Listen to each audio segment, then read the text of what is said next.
그 투명 교정이라고 하는 총체적인 이런 명칭이 있고, 이 안에 그 인비주얼 라인도 같은 이렇게 투명한 장치를 꼈다 뺐다 하는 거거든요. 인비주얼 라인이라는 회사가 있는 거고, 이렇게 이제 치아가 있다면은 투명한 플라스틱 시트를 이렇게 만들어 가지고 이거를 치아 폼에다가 껴서 교정을 조금씩 하는 이런 과정을 투명 교정이라고 하고요. 그 투명 교정이라고 하는 총체적인 이런 명칭이 있고, 이 안에 그 인비주얼 라인도 같은 이렇게 투명한 장치를 꼈다 뺐다 하는 거거든요. 인비주얼 라인이라는 회사가 있는 거고, 또 뭐 요즘에 이제 국내에서도 생기는 나노라이너라고 하는 회사도 있고, 그 외에 다른 임플란트 회사에서 만드는 세파린, 그리고 매직 라이너, 요건 오스템에서 만든 그런 투명 장치고요. 인비주얼 라인이 제일 처음에 이거를 시작을 했고요.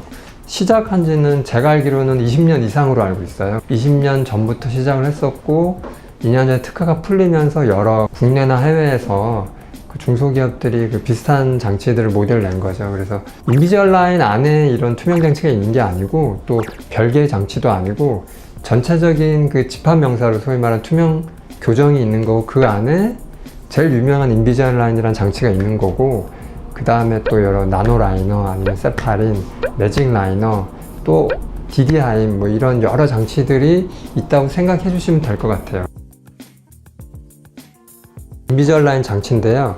인비주얼 라인 장치 같은 경우에는 그 회사에서 이제 제시하는 게 이 플라스틱 시트가 가장 탄성력이 우수한 걸로 이렇게 광고를 해요. 그리고 나머지는 이제 잇몸 부분에 안 닿게 치아 부분만 감싼다. 이 두 가지가 메인 장점으로 소개를 하고 있고요. 그리고 실제 이 시트가 탄성적인 거는 이제 어떤 경우에 있어서는 장점이 되는 게 맞긴 합니다. 그리고 다음 장치는 이제 나노라이너라고 하는 장치인데, 그 이 장치는 인비주얼 라이너하고는 다르게 그 기본 디폴트는 딱딱한 장치예요. 장치가 좀 견고한 그런 시트를 쓰고 있고요. 경우에 따라서 필요하면은 인비주얼 라인처럼 탄성력 있는 시트를 병행하면서 쓰고 있습니다. 그리고 이 잇몸하고 경계 부분은 사실 저도 이 장치에 좀 자문을 했었는데요. 이렇게 그림처럼 치아하고 인비주얼 라인처럼 똑같이 경계를 맞출 수도 있고요.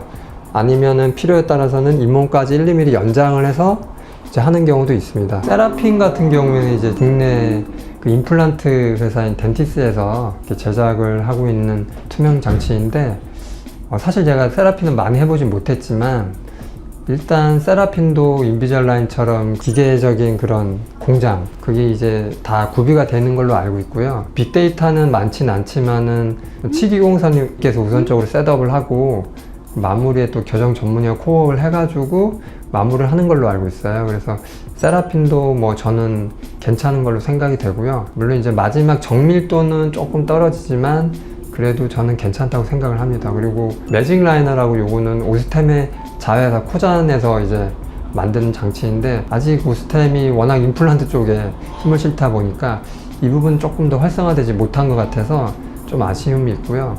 그리고 DDIM이라고 서울대 쪽에서 이제 펀딩을 받아서 하고 있는 그 투명 이제 회사인데, 이 경우에는 이제 통상적으로 투명 교정, 와이어 교정보다는 치료 범위가 좁긴 하지만 그래도 요즘에는 상당히 이제 넓게 됐는데, DDIM은 아직 그 치료 범위가 굉장히 작은 걸로 알고 있어요. 그래서 케이스가 되는지 안 되는지 회사 쪽에 컨펌을 받아야 되는 그런 시스템이거든요. 그래서 환자분하고 의사가 된다고 생각해도 본을 떠가지고 회사 쪽에 컨펌을 받고, 회사 쪽에서 이거 투명 교정이 됩니다 이러면은 이제 그때 진행을 하게 되기 때문에 요거는 아무래도 좀 케이스 자체가 제약적이고, 대신 이제 비용은 좀 저렴한 것 같아요. 그래서 DDIM을 하게 되는 경우는 담당이하고 얘기를 꼭 하셔서 하시는 게 나을 것 같습니다.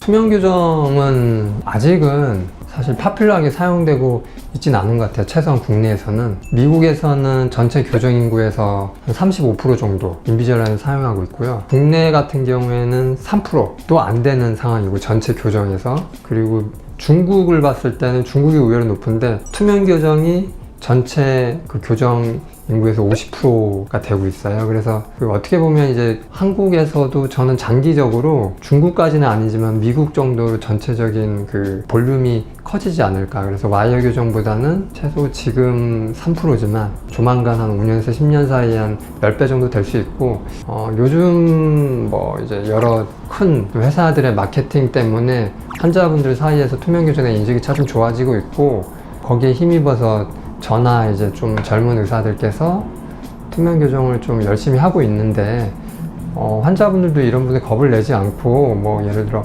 언론이나 아니면은 기사에서 좀 부정적인 글이 있더라도 그건 다 옛날인 경우가 많기 때문에 최근의 기술이나 이런 걸로는 훨씬 예전보다 많은 케이스를 할 수 있고 범위도 넓기 때문에 용기를 내셔서 진행을 해보시는 건 나쁘지 않을 것 같습니다. 그리고 이제 의사로서 좀 말을 보태면, 의사가 최소한의 의사로서의 그 양심이 있기 때문에 안 되는 치료를 권하진 않거든요. 그래서 의사분께서 투명 교정 괜찮다 이렇게 얘기를 하신다면은 환자분들이 그 치료 결과에 걱정 안 하시고 투명 교정으로 하셔도 전혀 무리가 없다고 생각이 돼요.